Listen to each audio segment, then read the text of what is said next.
यदि आपके परिवार का कोई सदस्य किसी भी कारणवश घर से दूर चला गया है, परिवार छोड़कर चला गया है, तो उसको वापस ले आना, घर वापस ले आना केवल आपकी ड्यूटी नहीं है बल्कि सरकार की भी ड्यूटी है, और सरकार करती भी है। जैसे मान लीजिए आपका बेटा गायब हो गया, आप एफआईआर लिखवाते हैं, फिर ये पुलिस की ड्यूटी होती है उसको ढूंढे कि वो 500 किलोमीटर दूर गया, 1000 किलोमीटर दूर गया, जहां पे भी गया है वहां उसको ढूंढे और ढूंढ के वापस आपके घर तक लाए। तो आप खुद भी प्रयास करते हैं और सरकार भी प्रयास करती है कि आपका जो भूला बिछड़ा बच्चा है आपके घर आ जाए। ऐसे ही गुलामी के समय जो हमारे परिवार के सदस्य, जो हमारे पूर्वज डर के मारे, धोखे के कारण, लालच देने के कारण, या जजिया न देने के कारण, या तलवार के भय से परिवार छोड़ के चले गए, उनको वापस ले आना केवल आपका कर्तव्य नहीं है, हमारा कर्तव्य नहीं है, बल्कि सरकार का भी कर्तव्य है। सरकार का कर्तव्य क्यों है? क्योंकि सांसद, विधायक, मंत्री और जज संविधान की शपथ लेते हैं। शेड्यूल 3 में उनकी शपथ है। शपथ क्या लेते हैं? हम संविधान का मनसा वाचा कर्मणा पालन करेंगे, संविधान के जो उद्देश्य हैं उनको अचीव करने के लिए हर संभव प्रयास करेंगे। तो इसका मतलब यह हुआ कि गुलामी के समय हमारे परिवार के जो सदस्य ऐसे पंथ में चले गए हैं जो संविधान के जो वैल्यूज हैं उनके बिल्कुल खिलाफ है, उनको घर वापसी कराना केवल आपका और मेरा कर्तव्य नहीं है बल्कि सरकार का भी कर्तव्य है। उदाहरण के लिए कुछ ऐसे विदेशी पंथ हैं जो सेकुलरिज्म को नहीं मानते, कुछ विदेशी ऐसे पंथ हैं जो लोकतंत्र को मानते ही नहीं है, कुछ विदेशी पंथ ऐसे भी हैं जो सोशल जस्टिस को नहीं मानते, कुछ विदेशी पंथ ऐसे हैं जो लिबर्टी ऑफ थॉट, जो संविधान के प्रीएम्बल में लिखा हुआ है, बोलने सोचने की आजादी को नहीं मानते, अपनी पूजा करने की आजादी को नहीं मानते, प्रार्थना की आजादी को नहीं मानते। उनको वापस ले आना, सनातन धर्म में ले आना, हिंदू धर्म में ले आना, यह सरकार की ड्यूटी है। हिंदू धर्म में इसलिए मैं कह रहा हूं क्योंकि सुप्रीम कोर्ट की 5 जजों की बेंच कह चुका है Hinduism is a way of life, यह जीवन पद्धति है। और सुप्रीम कोर्ट ये कह चुका है हिंदू तो भेदभाव करना नहीं सिखाता। इनफैक्ट एक मेरी पीआईएल में भी सुप्रीम कोर्ट ने कहा है, आप गूगल करिएगा Hinduism is a way of life, Ashwini Upadhyay, आपको डिटेल उसका मिलेगा। तो ऐसे विदेशी पंथ जो इक्वल अपॉर्चुनिटी को नहीं मानते, जो फ्रेटर्निटी को नहीं मानते, जो सबके सम्मान को नहीं मानते, जो इक्वल अपॉर्चुनिटी को नहीं मानते, ऐसे विदेशी पंथ जो यूनिटी नेशनल इंटीग्रेशन को नहीं मानते, ऐसे विदेशी पंथ जो संविधान के आर्टिकल 13 को नहीं मानते। संविधान का आर्टिकल 13 कहता है कि भेदभाव करने वाला कोई भी नियम कानून, कोई भी रीति, कोई प्रथा नहीं चलेगी। लेकिन कुछ विदेशी पंथ ऐसे हैं जिसमें कुरीतियां चल रही हैं, कुप्रथाएं चल रही हैं और महिला पुरुष को एक समान नहीं मानते। आर्टिकल 14 कहता है इक्वलिटी बिफोर लॉ, सब लोग एक समान है, लेकिन विदेशी पंथ उसको नहीं मानते। आर्टिकल 15 कहता है किसी से भेदभाव नहीं करना, विदेशी पंथ भेदभाव करते हैं। आर्टिकल 16 कहता है सबको इक्वल अपॉर्चुनिटी मिलनी चाहिए, विदेशी पंथ कहता है नहीं, सबको समान अवसर नहीं मिल सकता है, केवल जो उनके मजहब को फॉलो करेगा, उनके रिलीजन को फॉलो करेगा, उसी को इक्वल अपॉर्चुनिटी मिलेगी। आर्टिकल 17 कहता है छुआछूत नहीं करना, विदेशी पंथ कहता है जो हमारे रिलीजन को फॉलो करता है, हमारे मजहब को फॉलो करता है, वो तो ठीक है, वो तो पाक है, जो नहीं फॉलो करता वो नापाक है, वो जहन्नुम में जाएगा, वो हेल में जाएगा।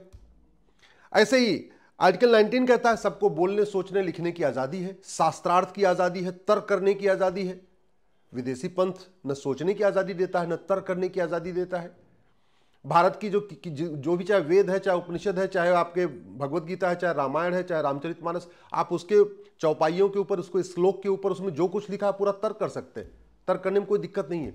जबकि विदेशी पंथ जो है उनकी किताबों पर आप तर्क नहीं कर सकते, अगर आप तर्क करेंगे तो आपके खिलाफ कुछ भी हो सकता है। तो ऐसे पंथ में जो लोग चले गए हैं उनको वापस कराना ये सरकार की ड्यूटी है, क्योंकि सरकार ही कह रही है कि हम जो है आपको संविधान की रक्षा करना सरकार का कर्तव्य है। आर्टिकल 20 कहता है सजा केवल कोर्ट के द्वारा मिलेगी, विदेशी पंथ कहता नहीं सजा हम भी दे सकते हैं। आर्टिकल 21 कहता है सबको राइट टू लाइफ लिबर्टी है, सबको सम्मान पूर्वक जीवन जीने का अधिकार है, विदेशी पंथ कहता है सबको नहीं है, केवल उनके पंथ वालों को ही सम्मान पूर्वक जीवन जीने का अधिकार है, सबको नहीं है। आर्टिकल 21 है समान शिक्षा, विदेशी पंथ इसका विरोध करता है। आर्टिकल 22 कहता है कि आर्टिकल 22 कहता है कि आप किसी को अगर डिटेन करना चाहते हैं तो जब कानून बना होगा उस कानून में जो सजा होगी उसके अनुसार ही आप डिटेन कर सकते हैं। विदेशी पंथ कह रहा है कि जो उनके पंथ को ना माने आप उसको डिटेन भी कर सकते हैं। इसी तरीके से आर्टिकल 23 कह रहा है कि बधुआ मजदूर नहीं किसी को बनाना, बहन बेटियों का सबका सम्मान करना है, विदेशी पंथ में कह रहा है कि अगर आपके पंथ को नहीं मानता आप उसको बंधुआ मजदूर बना सकते हैं। और आप देख लीजिए कई सारे देशों में ऐसा हो रहा है, जो उनके पंथ को नहीं मानता उनको उनकी बोली तक लगाई जाती है, उनको बेचा तक जाता है, खुले मार्केट में बेचा जाता है, उसमें कुछ कहने की जरूरत नहीं है। आर्टिकल 24 कहता है 14 साल से पहले आप कोई जो है किसी को रोजगार पे नहीं लगाएंगे, कोई ऐसा काम नहीं कराएंगे जिससे उसका विकास रुके। विदेशी पंथ 9 साल के बाद शादी विवाह की इजाजत देता है। आर्टिकल 25 कहता है कि आपको पंथ फॉलो करने का अधिकार है, अपने रिलीजन को फॉलो करने का अधिकार है, लेकिन आपके रिलीजन को फॉलो करने से पब्लिक ऑर्डर डिस्टर्ब नहीं होना चाहिए, किसी का स्वास्थ्य खराब नहीं होना चाहिए और इमोरल नहीं होना चाहिए। यानी यम नियम का पालन होना जरूरी है, सत्य अहिंसा का पालन होना जरूरी है। अब कुछ विदेशी ऐसे रिलीजन हैं जो अहिंसा को नहीं मानते, वो तो हिंसा करते हैं, त्योहारों पे भी हिंसा करते हैं, वो सत्य को नहीं मानते। कुछ विदेशी ऐसे रिलीजन जो यम नियम को नहीं मानते, तो उनको वापस ले आना केवल हमारा आपका कर्तव्य नहीं बल्कि समाज का भी कर्तव्य है। क्यों? क्योंकि सरकार का भी कर्तव्य है, क्योंकि सरकार के जो सांसद विधायक वेतन भत्ता लेते हैं, जो गाड़ी बंगला उनको मिलता है, इसी संविधान को पालन करने के लिए उनको मिलता है।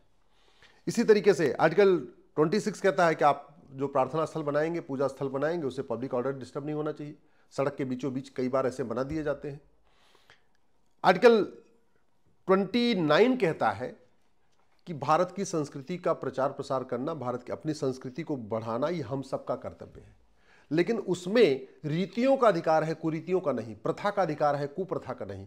विदेशी पंथ जो है वो कुप्रथा को भी अपना फंडामेंटल राइट मानते हैं, कुरीतियों को भी फंडामेंटल राइट मानते हैं। वो फ्रीडम ऑफ रिलीजन को फ्रीडम ऑफ कन्वर्जन मानते हैं। उनको रोकना हमारा ही आपका कर्तव्य नहीं बल्कि सरकार का भी कर्तव्य है। इसी तरीके से आर्टिकल 44 कहता है कि सबके लिए एक समान नागरिक संहिता होनी चाहिए। विदेशी पंथ उसको नहीं मानते, उनका कहना ना, हम तो अपने हिसाब से चलेंगे, हम संविधान का आर्टिकल 44 नहीं मानेंगे। आर्टिकल 47 कहता है कि नशाबंदी होनी चाहिए। कुछ ऐसे विदेशी पंथ हैं कि वो लगातार भारत में नशे के कारोबार को बढ़ा रहे हैं। आर्टिकल 29 कहता है कि आप जितने हमारे ऐतिहासिक पौराणिक धार्मिक स्थान हैं उनको रिस्टोर करना हमारा कर्तव्य है, सरकार का कर्तव्य है। विदेशी पंथ कह रहा है नहीं, आप उसको रिस्टोर नहीं कर सकते। तो इसलिए ऐसे ही आर्टिकल 51 है। आर्टिकल 51 कहता है कि भारत प्रथम की भावना होनी चाहिए, वैज्ञानिक सोच विकसित होनी चाहिए, वसुधैव कुटुंबकम की भावना मजबूत होनी चाहिए। आर्टिकल 51 जो फंडामेंटल ड्यूटी है वो कहता है जननी जन्म भूमिशय की भावना मजबूत होनी चाहिए। यत्र नारस्तु पूज्यते रमन्ते तत्र देवता की भावना मजबूत होनी चाहिए। सर्वमंगल मांगल्य की भावना मजबूत होनी चाहिए।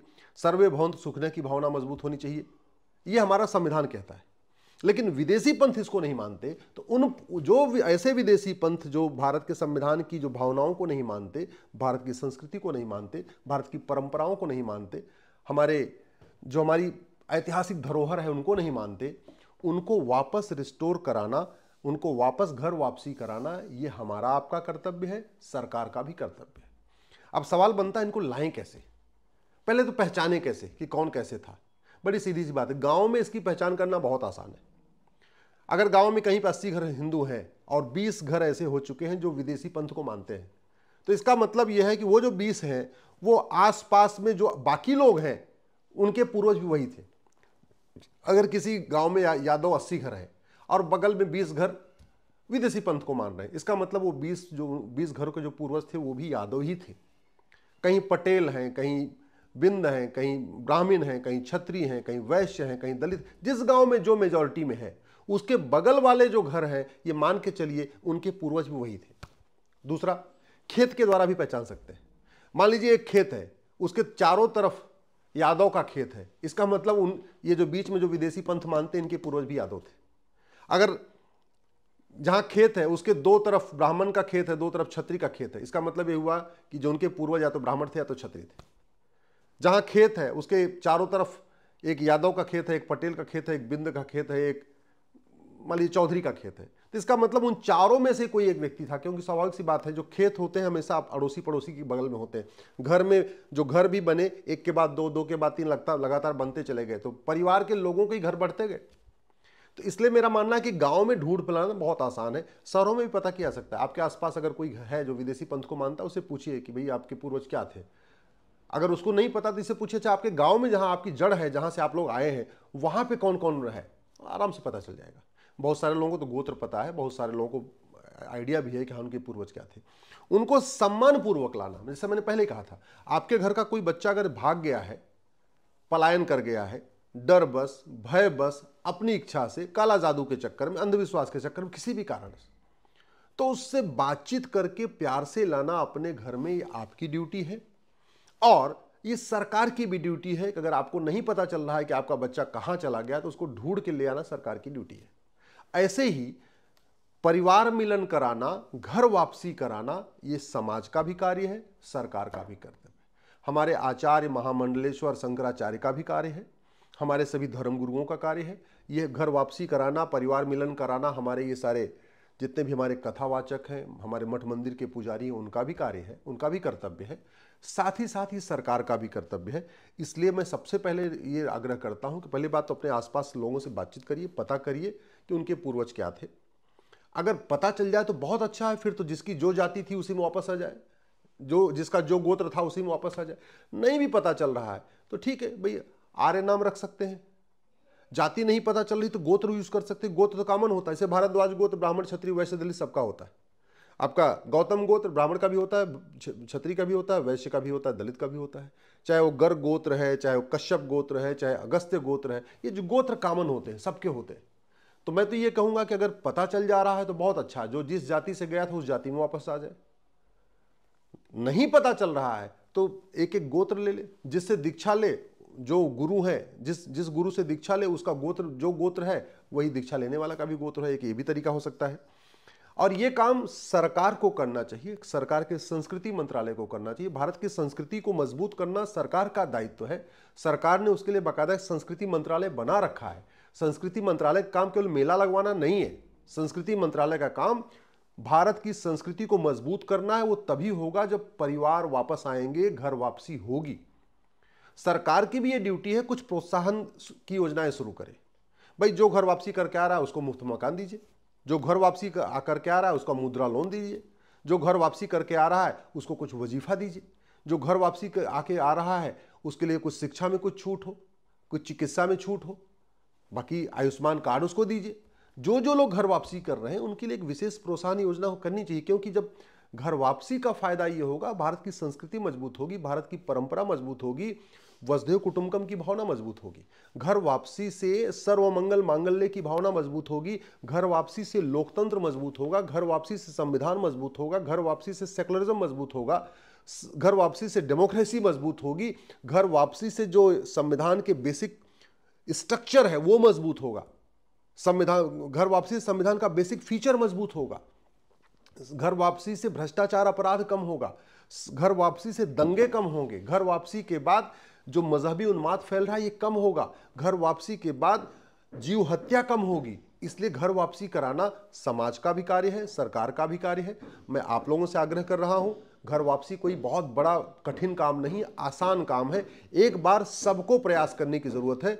विधायिका, कार्यपालिका, न्यायपालिका सब लोग इसके लिए प्रयास करें, समाज इसके लिए प्रयास करे, मठ मंदिर के पुजारी इसके लिए प्रयास करें, हमारे जितने धर्मगुरु, हमारे कथावाचक वो इसके लिए सामूहिक प्रयास करें, और सरकार विशेष योजनाएं लेके आए घर वापसी को के लिए, तो बहुत आसानी से हो सकता है। और अगले 5 साल में लगभग 80% घर वापसी कराई जा सकती है।